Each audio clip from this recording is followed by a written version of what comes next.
Traders ने इस budget का को किस तरह से लिया, आप खुश हैं इससे या नहीं? तो हम लोगों ने दो तरीके से देखा। एक तो हम लोग ये बहुत प्रतीक्षित मांग थी कि विदेशी ई कॉमर्स कंपनियों से हम लोग परेशान हो। जितनी बार बजट में यहाँ डिबेट हुई तो हम लोगों ने ये तो आपने संपुट बना लिया कि हर बार संपुट ही हो गया है। ई कॉमर्स पॉलिसी और रिटेल ट्रेड पॉलिसी, ये दोनों ही हमारे संपुट बन गए, लेकिन अभी तक इसका जो है पटाक्षेप नहीं हो पा रहा है। हम लोगों की जानकारी के अनुसार केंद्र सरकार ई कॉमर्स पॉलिसी पर काम कर रही है। मुझे पूरी उम्मीद थी कि बदली हुई राजनीतिक परिस्थितियों में इस बार जो है ई कॉमर्स की पॉलिसी लागू होगी। साथ ही साथ हम लोग काफी समय से मांग कर रहे हैं कि व्यापारियों को पेंशन उनके जीएसटी के भुगतान के आधार पर दिया जाए, उसकी कहीं कोई बात नहीं हुई है।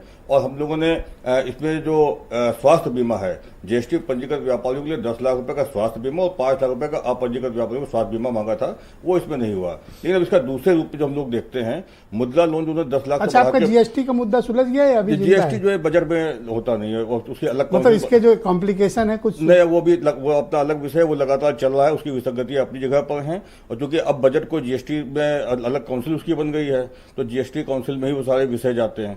हालांकि वित्त मंत्री जी उसकी भी अध्यक्ष है, तो हम लोग उनसे भी चाहते हैं कि जो तमाम ऐसे विषय हैं जीएसटी के, उसको सरल होना चाहिए। जीएसटी भारत में उलझ के रह गई है, जो उसकी मूल जो कुछ भी प्रोविजंस किए गए, आप उससे खुश नहीं है? नहीं, आज जो उन्होंने 2-3 चीजें ठीक की हैं, जैसे कि मुद्रा लोन को 10 लाख से बढ़ा के 20 लाख किया, इससे कुछ व्यापारियों को लाभ मिलेगा। और इधर पिछले कुछ समय से देखा जा रहा है कि अब बैंक जो है मुद्रा लोन देना शुरू कर दिया। ये पहले से कुछ चेंज आया है। तो आपके लिए बैलेंस्ड बजट? हाँ, बैलेंस बजट है। एमएसएमई सेक्टर को उन्होंने 100 करोड़ तक का अनसिक्योर्ड बिना सिक्योरिटी के लोन देने की बात कही है, ये भी संतोषजनक है। और तो आपको मैं हैप्पी कैटेगरी में लिख लूं? संतोषजनक पे कर लिया, ना बहुत उत्साहजनक है ना निराशाजनक।